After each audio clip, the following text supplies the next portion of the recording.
Social media isn't harmless. It's not just entertainment. It's spiritual territory.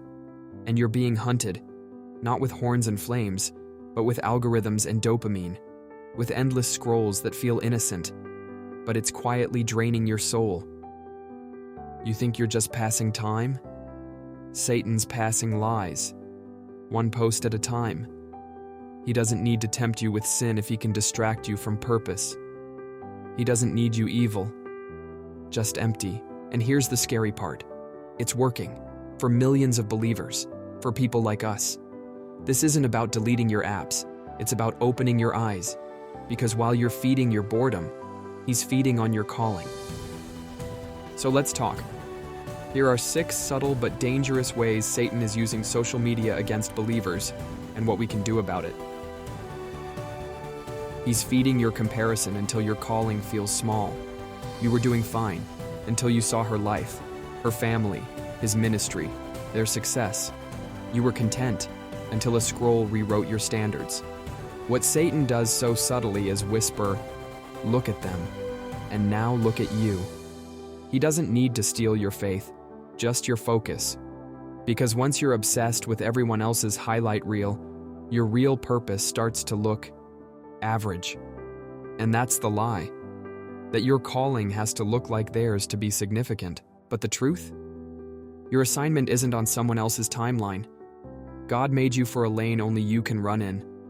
And the more you compare, the more you slow down. Satan wins when you envy a life that was never meant to be yours. He uses your feed to distort your identity. Ever notice how easy it is to forget who you are when everyone else is telling you who you should be? You're not thin enough, not successful enough, not bold enough, not lovable enough. It's subtle, but it starts to sink in. And Satan is patient. He doesn't shove lies down your throat.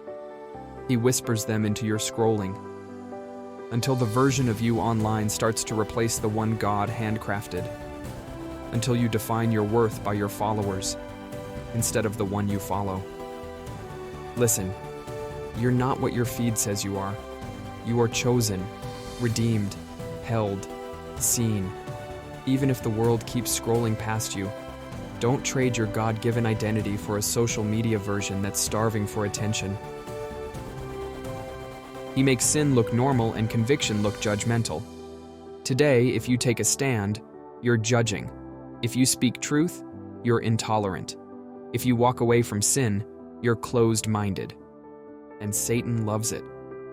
Because now right and wrong are just opinions. And anything goes, as long as it gets engagement. Sin is repackaged as empowerment. Disobedience becomes authenticity. And holiness? That's old-fashioned, right? But here's the thing. God's truth doesn't evolve with trends. And conviction isn't hate. It's a call back to freedom. Don't let the scroll desensitize you to what Jesus died to set you free from. Your soul isn't a trend. It's a battleground. He feeds your pride through pretend humility. Let's get real. Even our Christian content can become performance. We post verses, but secretly count the likes. We share our testimony, but only after we've edited out the mess. And Satan smiles, because he knows pride wears 1,000 masks. Sometimes it's not arrogance that shows, but insecurity dressed in approval addiction. We want to glorify God, but quietly hope people glorify us too. What starts as ministry can mutate into a brand. What begins as testimony becomes a stage. And Satan wins when we trade authenticity for applause. Because as long as it looks holy, we don't stop to check if it is. Here's the truth.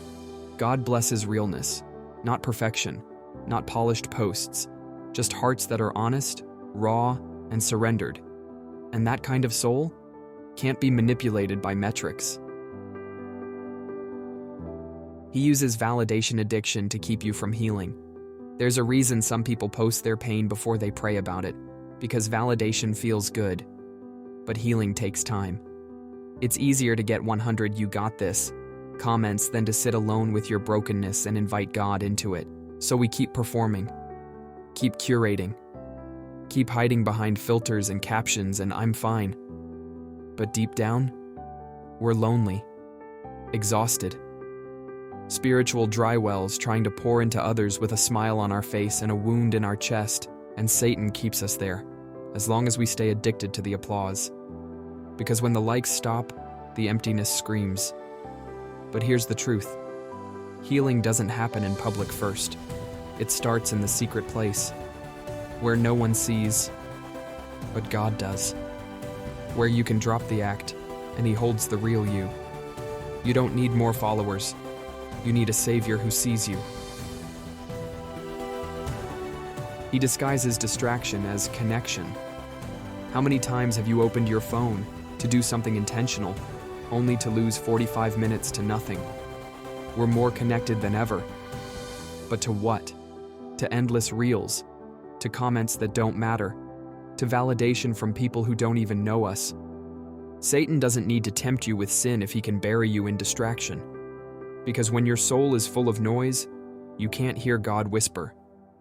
We scroll and scroll, looking for something to fill the void. But that ache in your soul, it's not a lack of content. It's a lack of connection with your Creator. This isn't about quitting social media. It's about guarding your soul in the age of endless distraction. Satan isn't showing up in red horns.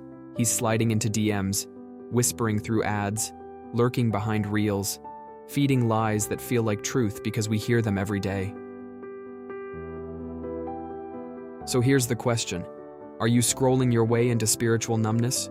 Or are you waking up to the war for your attention, your joy, your purpose? Let's be people who are different, who use the platform, but don't let it use us, who pause before we post, who check our motives, who fast from the feed if we have to feed our soul again. Because this world doesn't need more influencers. It needs more believers who are awake, who are healed, who are grounded in God when the algorithm shifts. You don't need to be louder online. You need to be realer with God. The enemy knows the power of a distracted believer, but God knows the power of a surrendered one. Which one will you be?